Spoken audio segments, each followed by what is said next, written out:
Hey everybody, it's Chuck from Brady Adventures, and today I have Bernie the Adventure Dog with me. And I'm going to be talking about how to pick batteries for your dual battery setup. If you like this video, please give me a thumbs up. And if you have any questions, leave me a comment and I will be sure to get back to you. So there's several key battery specs that you should consider when you're selecting your batteries for an Overland dual battery setup. Size and shape are definitely important, and they're going to be driven a lot by what kind of room you have under the hood, depending on the vehicle that you have. And cold cranking amps is the number of amps a battery can deliver at 0 degrees for 30 seconds. And it's going to give you an idea of how much burst performance you can get out of your battery. So for things like starting your vehicle, winching, running heavy duty air compressors, things like that are going to require a high amp draw. So knowing what your cold cranking amps are is going to help you understand how well that's going to perform.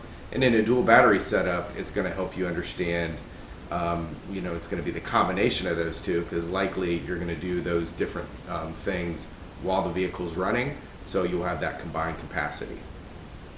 The reserve capacity is the minutes a fully charged battery will discharge at a 25 amp load.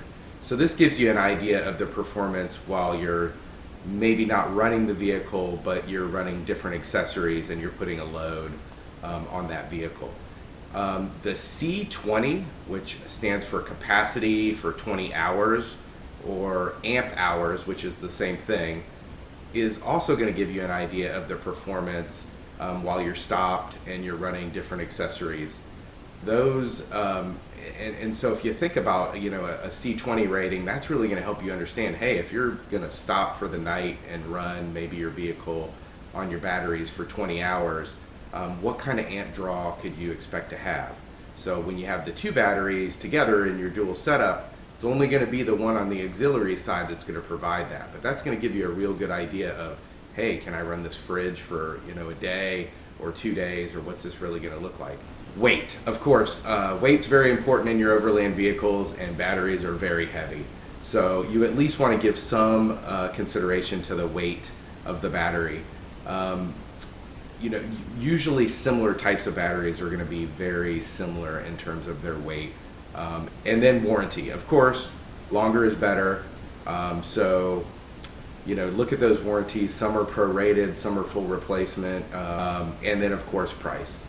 Price is going to be a subject. So some people may not choose some of the more expensive batteries, but when you're talking same types, they're probably going to be within the same range of price. All these specs are going to be key things that you're going to want to consider when you're selecting your batteries for your Overland build. Battery types. Battery types are very important when considering your Overland build. Wet cell batteries are going to be the cheapest. Those are kind of the standard batteries that you see in automobiles. GM batteries or absorbed glass mat are going to be the way to go if you can afford them. They're quite a bit more expensive, but they charge faster. They hold a charge better when they're in storage or not being used. They have significantly more cycles than a wet cell battery.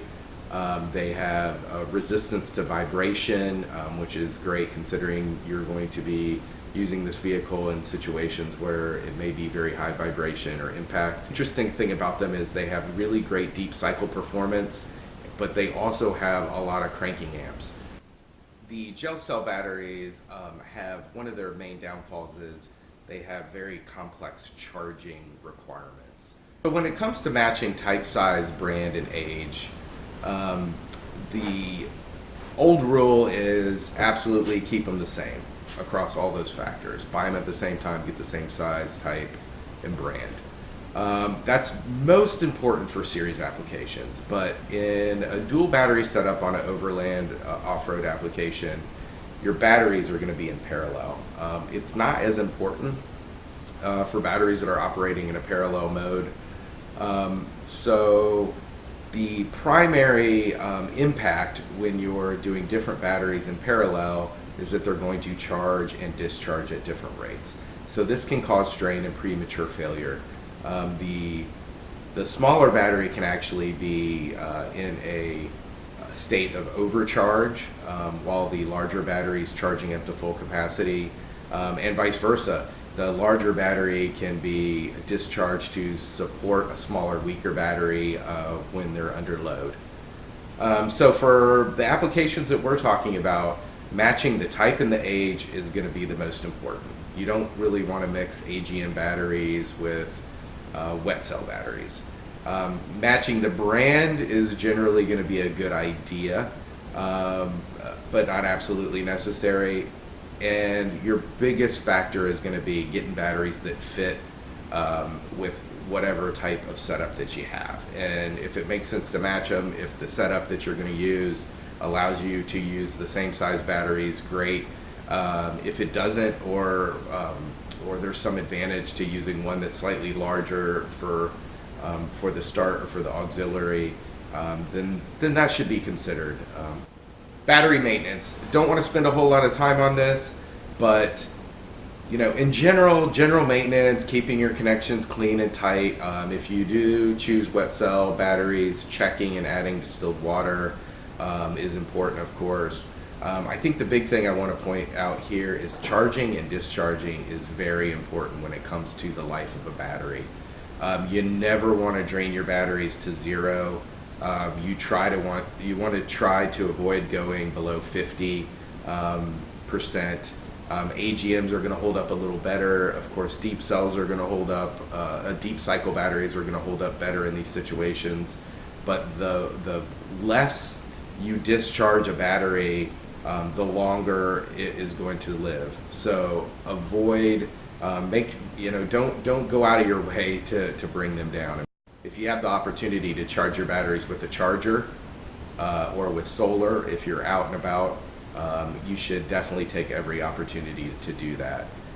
You also want to maintain your batteries charged. So if you're if your rig's going to be shut down for a while, you probably want to hook a charger up to it and top them off. Hook up a battery tender to them if it's going to be a longer period of time.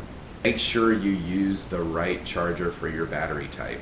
There are specific chargers for AGM batteries, for gel cell batteries, and for your standard wet cell batteries. They use different stages in their charging to maximize the life of the battery and to also maximize the charge that the battery will take. So for our project 2016 4Runner Trail, we chose the Odyssey 35 PC 1400.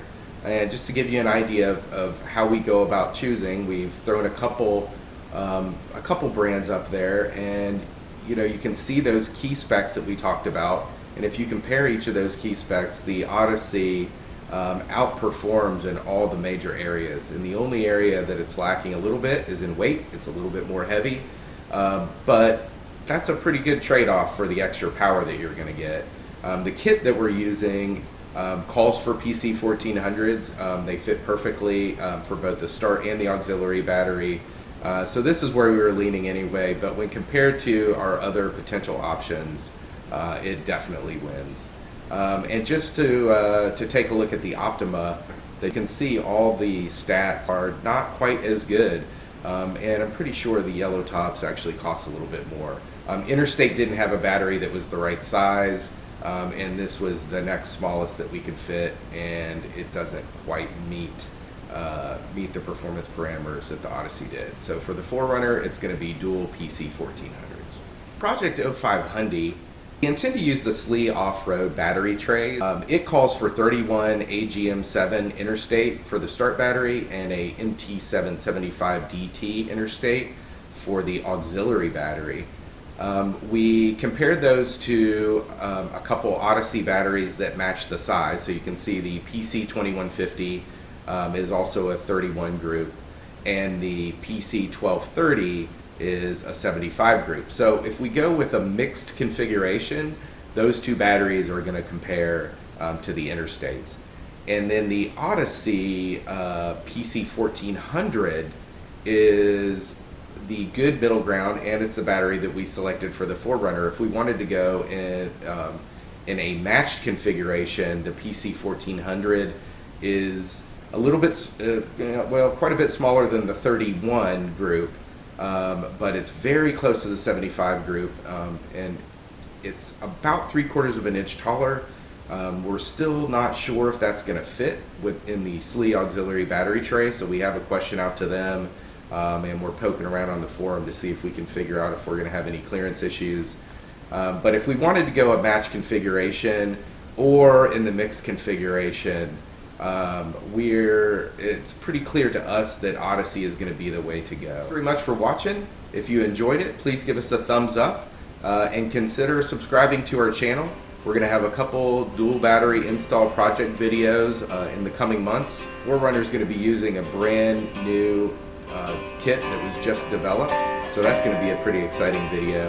And the Hyundai install is going to be a self-built kit using some of the SLE components, so that should be a pretty interesting one as well.